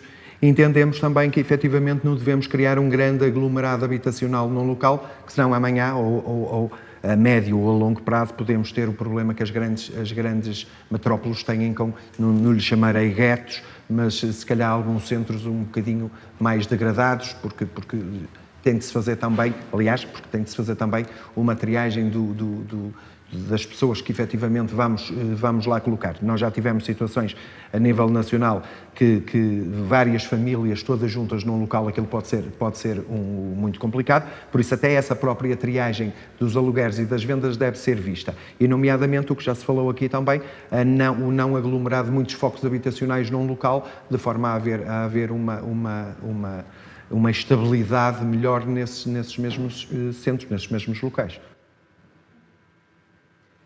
Bem, nós vamos passar por a última fase do debate, em que as perguntas são direcionadas apenas a cada um dos candidatos, são personalizadas. E começo por Humberto Brito. O povo tem uma expressão que diz que a equipa que ganha não se mexe, mas o senhor mexeu. Deixa ficar de fora Paulo Seixas Barbosa, que era o seu número 2, o anterior Presidente da Assembleia Municipal também saiu em desacordo consigo. A atual Presidente da Comissão Política do Partido Socialista também não é favorável à sua candidatura. O que eu lhe pergunto é se, em vez de ter estes candidatos aqui, se não deviam estar as pessoas do seu partido, porque essas parecem ser a sua verdadeira oposição. Não tenho como minha oposição e eu respeito democraticamente as opiniões de todas as pessoas. Olha, e se lembrar de Francisco Sá Carneiro. Francisco Sá Carneiro foi primeiro-ministro deste país, foi dos homens mais atacados pelos seus pares, internamente no seu próprio partido. Ele teve grandes lutas internas, gente que o quis destruir. Ainda há pouco tempo, Pinto Balsemão também falava sobre isso, sobre as guerras dentro dos próprios partidos, que muitas vezes minam a confiança daqueles que se apresentam em eleições. Não é o meu caso. Eu estou aqui numa posição com uma grande equipa que me acompanha e com pessoas que têm provas dadas de serviço público à nossa comunidade. Nós não temos pessoas mais importantes e menos importantes. Nós temos cidadãos, porque acima de tudo nós somos cidadãos. O poder local tem esta autenticidade. Somos pessoas muito próximas porque nós vivemos nestas comunidades. No meu caso, nasci aqui, cresci aqui, vivi aqui e quando deixar de estar no exercício destas funções, volto novamente para a minha vida e quero ter esta relação com a comunidade. Não há políticos profissionais, não há detentores de cargos públicos e por isso eu conto com aqueles e com aquelas que estão disponíveis para dar o seu contributo à sua própria comunidade como cidadãos no exercício de funções públicas. E tenho esta convicção e também tenho esta certeza perante a nossa comunidade. A nossa comunidade conhece-me e sabe que eu nunca cedo a interesses de natureza pessoal ou que não correspondam aos interesses da nossa população. Eu bater-me-ei sempre para a defesa do interesse coletivo. Nunca estarei aqui para satisfazer clientelas nem interesses privados, sejam de quem forem. Por isso, Mesmo que sejam do seu partido. mesmo que sejam do meu partido. Alexandre Costa. Humberto Brito diz que uma das coisas que tem orgulho na sua candidatura é que o senhor votou 99,9% das propostas que ele apresentou. Isto não é um embaraço para a sua candidatura? Não, repare, eu enquanto representante na Assembleia Municipal estou a representar a minha freguesia, não estou a representar o PSD. E ao longo dos anos no nosso Conselho, e no passado também assim o foi, com os Presidentes de Junta do Partido Socialista, sempre a prática de colaborar com o exercício das juntas de freguesia, contrariamente àquilo que disse o Dr. Humberto Brito na sua apresentação, que os Presidentes de Junta eram oposição à governação, sempre houve esta prática que eu aceito como cordial e não vejo grande problema, em estar ao lado da Câmara Municipal, não sendo aqui um obstáculo. Lembrar-lhe que, por exemplo, se nós quiséssemos, se fosse essa a nossa intenção, ou se quiséssemos estar a fazer oposição à Câmara Municipal, no primeiro mandato nós poderíamos ter chumbado muitas das medidas que foram apresentadas pelo Executivo Socialista, porque tínhamos a maioria na própria Assembleia Municipal. E soube dizer que eu, enquanto Presidente de Junta, sempre tive um espírito de colaborar com a Câmara Municipal e sabia também que estava imbuído de trabalhar em prol da freguesia e não criar obstáculos. Por isso não entendo que seja um embaraço. O Rogério Pereira pede aos munícipes que o vejam como uma opção credível. Chega mesmo a dizer que nós não somos políticos. E quando vou ao médico, eu espero que a pessoa que me vá atender perceba alguma coisa de medicina. Da mesma forma que vou ao restaurante, espero que a comida tenha sido confeccionada pelo chefe cozinheiro. Não era de esperar que a política fosse exercida pelos políticos, ou isto não é alimentar uma espécie de conversa de café e que os políticos são todos gente má? Não, claro que não, claro que não. Eu, quando me refiro a que não sou político, eu quero me referir, no fundo, é de não andarmos aqui a discutir assuntos que estão no ar ou deixar assuntos no ar, assuntos que devem estar dentro dos gabinetes e ser discutidos dentro dos gabinetes. Eu o que quero dizer, quando não sou político, é que quando vamos a estas entrevistas, quando estamos a falar para os concidadãos lá em casa, nós sermos claros e práticos e eles percebam aquilo que a gente está a dizer. Mesmo assumindo que muitas das vezes nós, ao estarmos a conversar, podemos cometer erros jurídicos ou outro tipo de erros. Ou seja, estes debates não é entre nós, não é? A fazer este tipo de debates mais rigorosos seriam debates no local certo, com as pessoas certas. O debate que vocês estão-nos a proporcionar é um debate para algum esclarecimento das pessoas que estão em casa. Por isso nós temos de chegar às pessoas. Nós temos de nos lembrar que estamos a falar para muita gente lá em casa que se calhar existem muitos termos que nós colocamos aqui que eles não fazem a mínima ideia onde é que a gente quer chegar. Ou seja, acabamos o nosso discurso, eles acharam o discurso lindíssimo, mas não perceberam rigorosamente nada. Quando eu digo político, quero-me referir a essa parte. Ou seja, o meu intuito é, mesmo nessa área política, chegar às pessoas, as pessoas perceberem efetivamente o que nós estamos aqui a falar. Nomeadamente até cometer erros de expressão em relação aos termos concretos das coisas, mas que as pessoas percebam o que é que nós estamos a dizer. E, em segundo lugar, a parte política de que, eu vou usar aqui um termo, já usei várias vezes e parece que é um bocadinho melindroso, que é a situação do show-off. Também não pretendemos fazer show-offs com nada, ou seja, nós entendemos que o trabalho, efetivamente, deve ser feito, uma Câmara tem que fazer os trabalhos a que se propõe, mas de forma a satisfazer as necessidades de uma população. Não para se vangloriar do que fez. Mas se eles foram eleitos para fazer aquele trabalho, tem de ser feito. Não é? Vai ao restaurante, pede o tal almoço. Ao fim, não vai bater palmas ao cozinheiro, nem o cozinheiro vai dizer eu sou o maior a fazer a cozinha. Não foi para lá, foi para comer bem. Não é? O outro rezava em casa, não rezava no restaurante, porque no restaurante fazia-se bem comida. Correto? Por isso, nós temos de separar um bocadinho as águas. Quando estamos num local onde estamos a ter um debate técnico, temos de ter uma posição um pouco mais técnica e falarmos todos a mesma linguagem. Se nós estamos num debate ou numa entrevista e quem nos vai ouvir são pessoas leigas, é o povo, é pessoas em casa, eles têm de perceber o que é que nós estamos a discutir. O que é que nós estamos a dizer? Porque acabar um discurso em que todos nos entendemos, nós os quatro, e se calhar vocês também nos entendem, ficou muito bonito, todo floreadinho, em que chegamos lá fora, não percebem o que nós dizemos, é nesse sentido que eu digo que não sou político. João Paulo Carvalho. Espero que isto fique claro. E seguindo agora no que dizia o Rogério, atribui as culpas entre os partidos do arco poder e diz que essa atribuição de culpas entre os partidos do arco poder cria desinteresse por parte dos cidadãos. Foi isso que acontece? É a simplificação da comunicação da política, que é aquilo que o Rogério estava a dizer, não é? Em termos políticos eu não tenho formação nenhuma, estou aqui como candidato, aquilo que eu faço e aquilo que eu tento é falar a voz do povo e tentar simplificar todos os problemas que nós temos e eles entendam. Aí está aqui, repare, é lógico que quem criou os problemas foi o PSD que esteve 30 anos ou 30 e tal anos no poder, é o PS que está agora a gerir. E nós tentamos demarcar isso e transmitir isso para a população de uma forma mais simples, mais prática, com exemplos. Aí está que nós tentamos mudar a nossa comunicação e tentar fazer com que cheguemos e que façamos um bom resultado. Humberto Brito, propõe 500 euros por nascimento a cada a cada família que tenha um filho. O que eu lhe pergunto é se são 500 euros que vão fazer aumentar a natalidade. Parece-lhe que uma família que receba 500 euros vai sentir muita vontade de ter mais filhos? Dito dessa forma, parece que não, Francisco, mas é preciso conjugar esta política com toda aquela que tem sido a política integrada do atual Executivo Municipal e aquele que eu me proponho liderar nos próximos 4 anos. Nós temos, como nenhum concelho tem, na região e diria mesmo no país, um conjunto de políticas únicas. Não há nenhum concelho em Portugal que pague integralmente as refeições escolares, desde o pré-escolar ao 12º ano. Somos os únicos a fazê-lo. Não há nenhum concelho que faça também, ofereça transporte escolar gratuito para todos os nossos alunos. Nós temos feito, além disso, temos uma taxa de IMI mínima para as nossas famílias.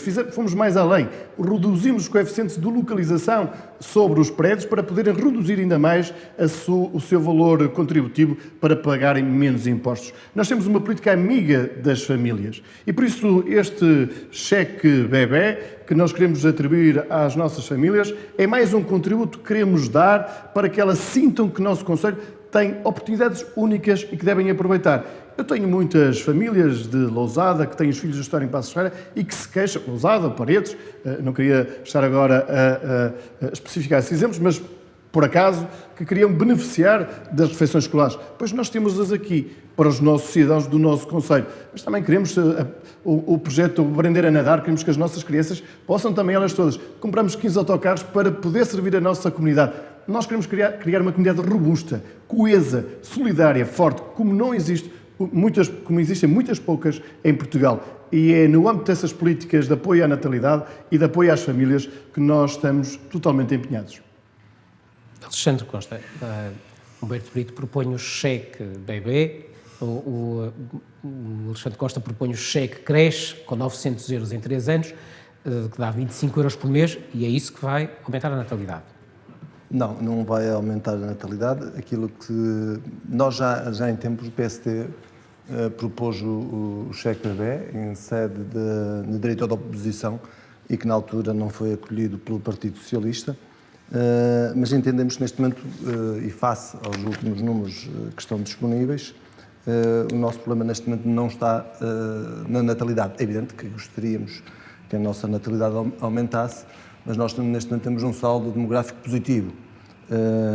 E aquilo que tem vindo a acontecer é que mesmo com este saldo demográfico positivo estamos a perder população. Por isso não é o facto do envelhecimento ou do número de óbitos ter subido que faz com que Passos Ferreira tenha perdido população, é o facto das pessoas não quererem ficar no nosso concelho. Ou não terem condições para ficar no nosso concelho. Sabemos muito bem que um dos problemas está na habitação, mas entendemos também que devemos dar aqui uma oportunidade e uma ajuda aos jovens casais e então focamos as nossas medidas num apoio a nível das creches, mas que isso está a par de mais algumas iniciativas, nomeadamente com a questão da vacinação que está fora do Plano Nacional de Vacinas, que também é um contributo que rondará à volta dos 500 euros, que neste momento não é coberto pelo Sistema Nacional de Saúde. Queremos também ajudar as nossas crianças a entrarem no mundo associativo, a entrarem no mundo desportivo. Por isso é que nós também apoiaremos com a oferta do kit, aquele kit que é disponibilizado pelas associações. Queremos nós também comparticipar desse primeiro kit para que haja um enraizamento das nossas crianças no concelho, para que também crie aqui, de uma forma positiva, algum obstáculo para que os pais amanhã pensem em se deslocar ou abandonar o nosso concelho. Rogério Pereira diz que está fora dos interesses instalados. Quer-nos dizer quais são os interesses que estão instalados? Olhe, qualquer interesse que esteja por aqui que não esteja ao serviço da população e para o qual nós fomos nomeados. Olha, quais são? No nosso ponto de vista, por exemplo, deixe-me pegar aqui em duas situações ali do Humberto Brito e do Alexandre. Na situação da creche e na situação do cheque bebé. Eu acabo por não entender, eu peço desculpa, mas eu acabo por não entender. Eu julgo que ali a única vantagem que está ali, naqueles 2 cheques, é a palavra dar, que não existe mais nada. Porque eu julgo que neste momento, se calhar, em vez de estarmos a dar alguma coisa a alguém, devíamos proporcionar alguma coisa a alguém. Ou seja, se calhar era melhor arranjar creche, ter creche. Temos ali o Dr. Humberto Brito a dizer que efetivamente tem as refeições gratuitas, mas, por exemplo, se calhar esses cheques todos, era preferível pôr uns prolongamentos gratuitos, porque os pais trabalham, vão até mais tarde, à última hora têm de levar. Ou seja, nós estarmos, todo o gasto que a gente faça devia ser em prol de alguém e não para alguém. Ou seja, se eu vou fazer um trabalho que vai beneficiar alguém diretamente, eu estou a trabalhar para esse alguém. E nós devíamos de criar as infraestruturas e as condições para as pessoas usufruírem. Ou seja, deixou de usufruir, mas está ali o mecanismo e o que deixamos, o legado que deixamos, para os outros poderem vir. Enquanto nestas situações concretas é para aquela pessoa em concreto. E julgo, e mantenho aquilo que lhe disse há bocado, que aqui a única palavra que efetivamente, ou a única situação que para mim me vem ao de cima, é a palavra dar, que é capaz de ser um bocado gratificante a esta altura do campeonato. Porque a situação é usufruir. É por isso, com esses dares, que acho que não devemos beneficiar ninguém, seja ele quem for, devemos proporcionar, criar condições para proporcionar às pessoas, em que sirva de uns para os outros, fazer as manutenções dos mesmos e não dar. A situação de dar cheira-me sempre à ideia de beneficiar, por isso, nós, como poder, a ideia será sempre a ideia do usufruir e não o de dar. João Paulo Carvalho propõe a criação de uma rede de transportes urbanos no concelho. Certo. Como é que é possível? É uma rede que será com transportes proporcionados pela Câmara? Será com operadores privados? Não. Acredita que o município de Passos Ferreira tem capacidade para manter uma empresa a prestar um serviço de transporte completo neste concelho? Tem, não. Isto aqui até é um gráfico que demonstra como é que é possível fazer. Não estou a falar das estradas onde isso vai ser feito. O que eu estou a perguntar, porque essas já existem, o que eu estou a perguntar é se existe viabilidade de manter, se a Câmara é que monta essa rede... É a Câmara que monta. Então, se existe viabilidade para comprar 15 autocarros, existe viabilidade para pôr a mobilidade em funcionamento. Então, e vai explicar aos operadores privados que o serviço deles acabou no concelho de Passos Ferreira? Não, acabou. O serviço que eles têm extra do município. Dentro do município, eu acho que é a Câmara que tem que tomar conta da situação. Façam nos outros lados, porque aqui somos nós. Não percebi. Façam nos outros lados, porque aqui no nosso concelho é a Câmara que faz. Nós podemos resolver o nosso problema interno e vamos ter as ligações externas, que é aquilo que está a perguntar e eu lhe estou a responder. Muito bem, vamos então concluir este debate e o que propomos a cada um dos candidatos é que diga num minuto, e peço que cumpram um minuto, porque é que a população os deve eleger como Presidente da Câmara de Passos Ferreira. Seguindo a ordem, começava pelo Alexandre Costa. Muito obrigado, antes de mais, e para terminar, por poder estar aqui durante esta hora e meia a expor as nossas posições e as posições do PSD. Para os nossos concidadãos em casa, pedir para que dia 26 vão votar. É fundamental a participação e que exerçam este direito que nos foi consagrado. Só dessa forma é que podemos participar naquilo que é a construção do nosso concelho e o desenvolvimento enquanto comunidade. E dizer que eu, enquanto responsável político e pelo PSD, encarei este desafio motivado, porque acredito que é possível fazer mais pelo nosso concelho. Acho que o nosso concelho tem condições para se poder desenvolver de uma forma mais célere, de uma forma em que tenha um maior envolvimento de toda a comunidade. Por isso, eu entendo que os próximos dias também são fundamentais para que possamos fazer chegar a toda a população a nossa mensagem. Estarei junto deles para lhes poder explicar aquilo que pretendemos para o nosso concelho, aquilo que queremos e aquilo que será o futuro de Passos Ferreira, com uma visão estratégica diferente, uma visão estratégica assente num desenvolvimento mais harmonioso, que tenha em conta as questões sociais, que tenha em questões a juventude, a habitação. Queremos, no fundo, desenvolver o nosso concelho como um todo, e é para isso que estou aqui, é para isso que a minha equipa está aqui, é para isso também que os meus autarcas nas juntas de freguesia estão no terreno junto das suas populações. Por isso o que eu peço é que dia 26 dêem um voto de confiança ao PSD, que estaremos ao lado da população. Muito bem. Ludger Pereira, porque é que devem votar em si? Assim, nós nesta campanha optamos por efetivamente entrar com uma ligação muito mais próxima com os cidadãos. Nós temos o objetivo de qualquer construção que a gente tenha de fazer seja sempre feita nas raízes, nas pessoas, para que com elas construir aquilo que efetivamente é necessário, sem andarmos a propor ideias nossas que na prática podem efetivamente não funcionar. Pedimos a todos os concidadãos que efetivamente vão votar, é um dever cívico e é uma forma também de participarem ativamente na política e acreditando naquilo que a gente se propõe, que no fundo é estar com as populações em que as decisões que serão tomadas serão junto com elas. Votando na CDS, julgo que será um voto em consciência, de forma a podermos ter algum peso e termos uma proximidade muito grande com as pessoas e ajudar a desenvolver o nosso concelho. Obrigada. João Paulo Carvalho, a sua oportunidade de dizer às pessoas porque é que devem votar na CDU. Devem olhar bem para o programa da CDU, devem perceber que nós tivemos o cuidado de tentar entender e arranjar soluções para os problemas que temos no nosso concelho, os problemas do passado, do presente e do futuro. Tentamos planear e tentar fechar o círculo. O que é isto que estamos a falar? Que nós precisamos de uma sociedade que, dentro daquilo que tem, poderá ter muito mais. Que estamos a falar de transportes, estamos a falar de situações de creche, estamos a falar de situações de educação, de habitação, todos aqueles problemas que a sociedade precisa, que é a nossa, que é a fixação no Concelho de Paços de Ferreira. E nós trabalhamos para isso. Acreditem em nós. Dia 26, votem CDU.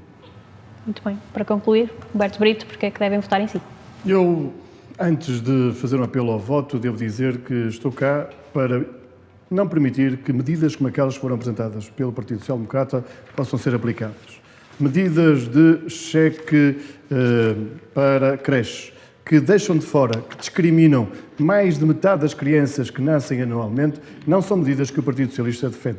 Nós temos cerca de 500 crianças que nascem por ano e apenas menos de metade têm acesso à creche. Nós nunca permitiremos que hajam pessoas que fiquem fora do sistema. Da mesma forma, também não permitiremos que haja um kit de desporto apenas para aqueles que praticam desporto nos clubes. Não, ou é para todos, e é por isso que nós nos batemos que as nossas medidas sejam para todos, ou nós não discriminamos pessoas neste Conselho. Nós nunca teremos medidas iguais àquelas que o Partido Social Democrata apresenta ao nosso eleitorado. Aquilo que eu gostaria hoje de aproveitar esta oportunidade era para fazer um profundo agradecimento. Nós vivemos tempos de pandemia e quero aqui agradecer aos profissionais de saúde, aos médicos, aos enfermeiros, aos secretários técnicos, àqueles que estiveram na linha da frente no combate a este vírus que atingiu de forma particular o nosso Concelho, mas também às nossas IPSS, às nossas associações humanitárias, à Cruz Vermelha, aos colaboradores do município que, através da Brigada de Intervenção, acudiram e acolheram e deram apoio a tantas pessoas, aos nossos empresários que foram resilientes neste tempo tão difícil que estamos a viver, e aos nossos trabalhadores também, que coragem tiveram para manterem-se nos seus postos de trabalho e darem este contributo. Aos cidadãos anónimos, ao grande número de cidadãos anónimos que apoiaram, que deram o seu contributo para podermos passar esta fase difícil que nos últimos 2 anos e meio vivemos em conjunto e que fomos capazes de, em conjunto, ultrapassar. E queria, por fim, dar um abraço sentido e solidário àqueles que perderam os seus familiares. Eu sei, senti na pele o que é perder um familiar, o que é perder o meu pai, e por isso a todos, de forma muito sincera, recebam um grande abraço. Esperamos que este debate tenha sido esclarecedor. É certo que em hora e meia não conseguimos abordar todos os temas. A nós resta-nos agradecer a presença dos candidatos, agradecer aos funcionários do Museu Municipal a ajuda que nos deram na elaboração deste debate, e nós regressamos dia 10 com o debate com os candidatos à Câmara Municipal de Paredes. Entretanto, até lá, mantenham-se informados em verdadeirolhar.pt. Bom dia.